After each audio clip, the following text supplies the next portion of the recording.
कशासाठी रडते? दोन खांद्या फुटल्या झाल्या आपल्या बाळासाठी. कमी आला ना जी कमी आला आपलं बाळच आपल्या तयार. पण का रडतेस त्याच्यासाठी? आवर म्हणाला, आवर सुमन. कशी आवरू सांगा ना, कशी आवरू मी माझ्या मनाला? अहो माझा बाळ दुधासाठी तडफडत तडफडत मारत असताना त्याला पाहणारी या जगातली मी पहिली आई असेल. मी पापी आहे हो. मी कसाही आहे, मी कसाही आहे. नाही ग सुमन, अगं कशाला स्वतःला दोष देत आहेस? तू तर आपल्या बाळाच्या दुधासाठी इज्जत भोगणारी या जगातील पहिली आई असेल. आणि मी एवढं सगळं होऊन सुद्धा नुसतं डोळ्याने बघत राहणारा या जगातील पहिला पापी नवरा. अगं धिक्कार कर तुम्हाला अशा नवऱ्याचा, धिक्कार कर माझा, धिक्कार कर अशा नवऱ्याचा, धिक्कार कर. तुम्ही असं बोलू नका. केलं तर पाय फोडून तुमच्यावर. माझे हात पाय सुदूर असून सुद्धा मी माझ्या बाळाला वाचवू शकले नाही. मी माझी इज्जत विकून सुद्धा त्याला दूध वाचू शकले नाही. अहो खरी पापी तर मी आहे. नको स्वतःला दोष देऊ. तुझं आपलं बाळ आपल्यात राहावं, ते जर त्या देतीलाच बांधले नसेल तर त्याला आपण तरी काय करणार? मी त्याला जन्म दिला, पण मी त्याला दूधवर दूध नाही पाजू शकले आणि दूध नाही पाजू शकले तर मला या जगामध्ये जगण्याचा काही अधिकार नाही आहे. होय, मला मेलं पाहिजे. मला नाही जगायचं आहे. मला मेलं पाहिजे.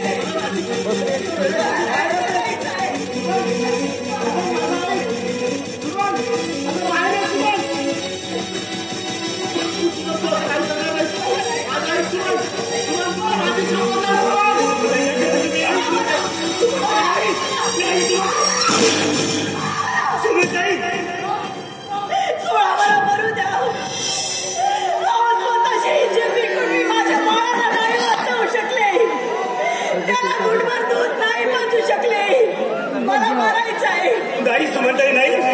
हो, केवळ बाळाला वाचवू न शकल्यामुळे स्वतः आत्महत्या करणं हे कितपत योग्य आहे सुमनताई?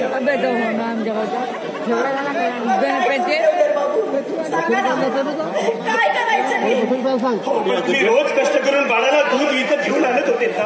हो, आणत होते ना. असे काम करायला तयार आहे. पण त्या कोयत्या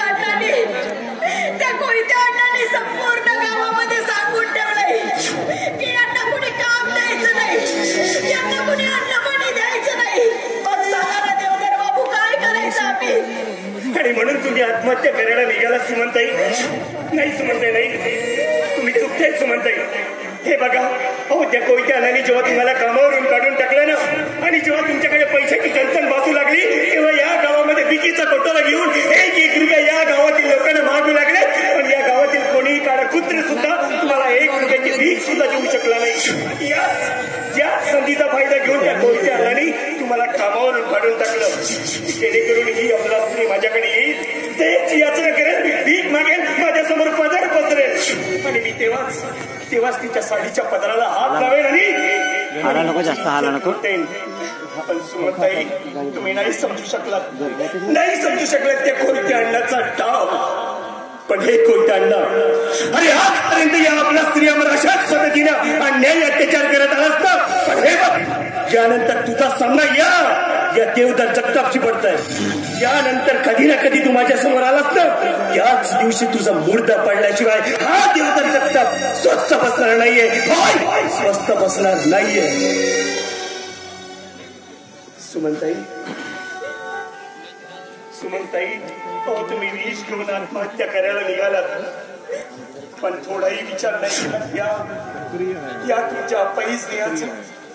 हो बघा ना, बघा अपघातामध्ये याचे हात पाय गळून पडले आणि याचं फक्त आणि फक्त शरीर आज सबूत आहे. पण बघा बघा याचा प्रत्येक श्वास आणि श्वास तुमच्या आधारावर जिवंत आहे. मग या पैस देहाने कुणाकडे बघून जीवन जगावं? बोला ना सुमनताई. हो तुम्हीच जर आत्महत्या केलीत ना तर हा पैस देहा एक दिवस तुमचा जिवंत राहू शकणार नाही. म्हणून सुमनताई तुम्हाला तुमच्या आशेची सावली म्हणून जीवन जगावं लागेल. होय सुमनताई, तुम्हाला तुमच्या बाळाची शपथ आहे. सुमनताई तुम्हाला तुमच्या बाळाची शपथ आहे. तुमच्यावर झालेल्या अन्यायाचा बदला तुम्हाला स्वतःला घ्यायचा आहे सुमनताई. होय सुमनताई, उठा, जागे व्हा सुमनताई. जागृत करा तुमचे किती दैवी शक्ती, जागृत करा तुमचे किती स्त्री शक्ती, जागृत करा तुमच्यातला तो आत्मविश्वास या संपूर्ण जगाला की ज्या दुर्गामातेनं, ज्या काली मातेनं राक्षसांचा नरसंहार केलेला होता ना, त्याच पद्धतीने तुम्हाला सुद्धा त्या कोयत्यारूपी राक्षसाचा नरसंहार करायचा आहे. जागे व्हा. होय देवदार बाबू, अगदी खरं बोललात तुम्ही. कोयत्यांना आमच्यासारख्या गरीब माणसावर खूप अन्याय अत्याचार केलायस. अरे आमचं संपूर्ण आयुष्य बेचिराग करून टाकलायस, आम्हाला उद्ध्वस्त करून टाकलायस. पण नाही, आता यानंतर तू जर आमच्या वाट्याला गेलास ना तर मग अरे ही सुमन तुझ्या नरडीचा घोट घेतल्याशिवाय राहणार नाही. म्हणताय बस हे समोर देवदार बाबू, हे कसं काय शक्य आहे? हो तुम्ही काही काळजी करू नका, आम्ही आहोत तुमच्यासोबत. आणि बघा सुमनताई सुद्धा आहे. शंकर बाबू तुम्ही काही काळजी करू नका. सुमनताई तुम्ही याला सांभाळा. मी बघतोय ना सगळं येतोय.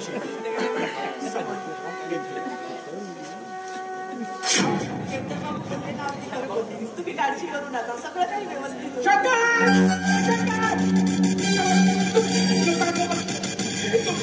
अरे तो देवदार करतात अन्नाच्या विरोधात तुम्हाला भडकवताय म्हणून त्या तुला नाव लागत खूप कामानं इकडे येतात. माझे का तुम्ही करता सामान काय करताय तुम्ही? मी कुठेही जाणार नाही. आम्ही ही झोपडी खाली करणार नाही.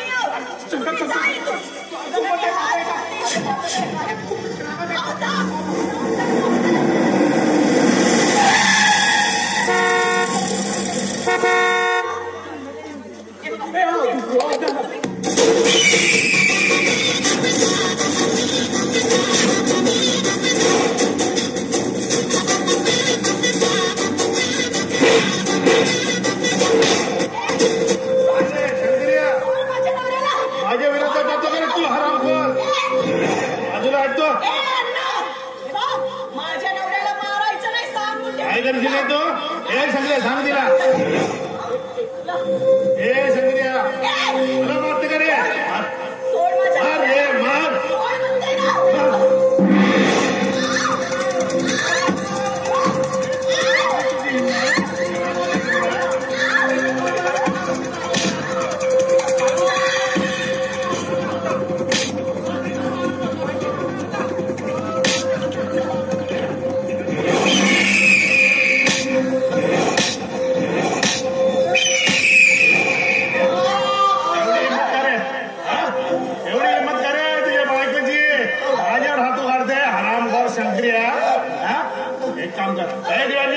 सामान फेक. शंकर्या झोपडी खाली करायची आणि या गावात सुद्धा मला दिसायचं नाही. आपण टाकीन तुला हरामखोर. ठीक आहे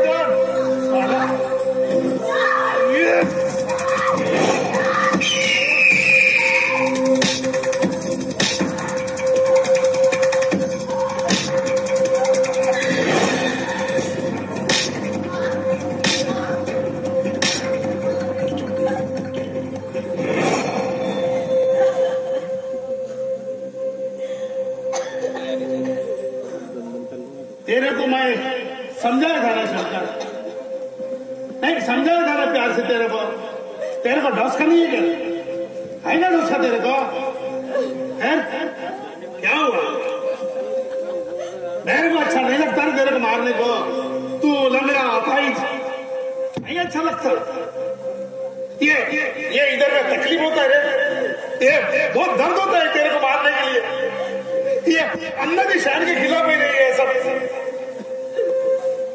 बहुत तकलीफ होता है, बहुत दिल दुखता है तेरे को मारने के लिए. पकड़ साला.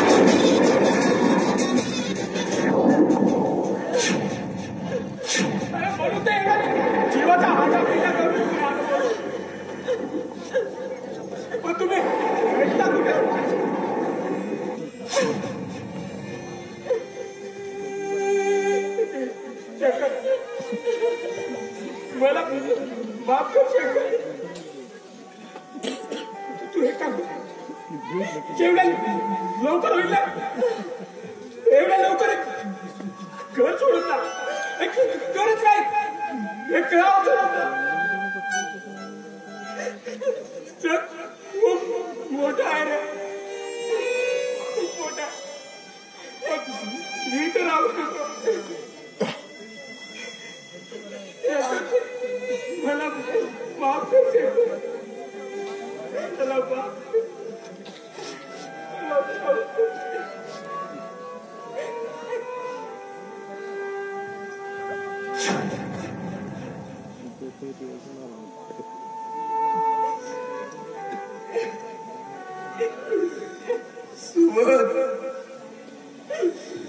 त्या हरामखोरानं आपला संसारच उद्ध्वस्त करून टाकलाय. आता कसं जगणार का आपण? कुठे जाणार आपण आता?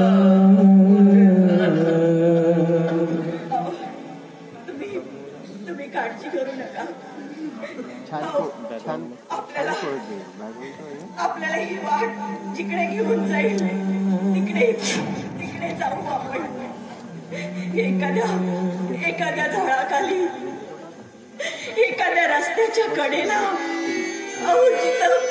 जिथं थोडासा विसावा मिळेल ना तिथे थांबू आपण. कारण या जगामध्ये ना आपलं कुणीही नाही आहे कुणीही नाही आहे. आणि हा देव सुद्धा खूप निष्ठुर झालाय. दगडाचा बनलेला याला पाझर नाही फुटणार. का रे देवा? अरे काय एवढा निष्ठुर झालाय? तुला आमच्यासारख्यांची दया येत नाही. अरे काय गुन्हा केला होता म्हणून एवढी मोठी शिक्षा दिलीस तू आम्हाला? मी तर रोज तुझी पूजा केली रे. मी रोज तुझी सेवा केली तरी तुला दया नाही आली माझी. माझे छोटेसे बाळाला माझ्यापासून हिरावून घेऊन गेलाय का? अरे का? पण एक गोष्ट निक्षून सांगते तुला, जे माझ्यासोबत केलंस ना या जगातल्या कोणत्याही आईसोबत करू नको. नाहीतर तुझ्या मंदिराची पायरी कुणीही चढणार नाही रे. तुला कुणीही पूजणार नाही. तुझी सेवा कुणीही करणार नाही. कुणीही करणार नाही.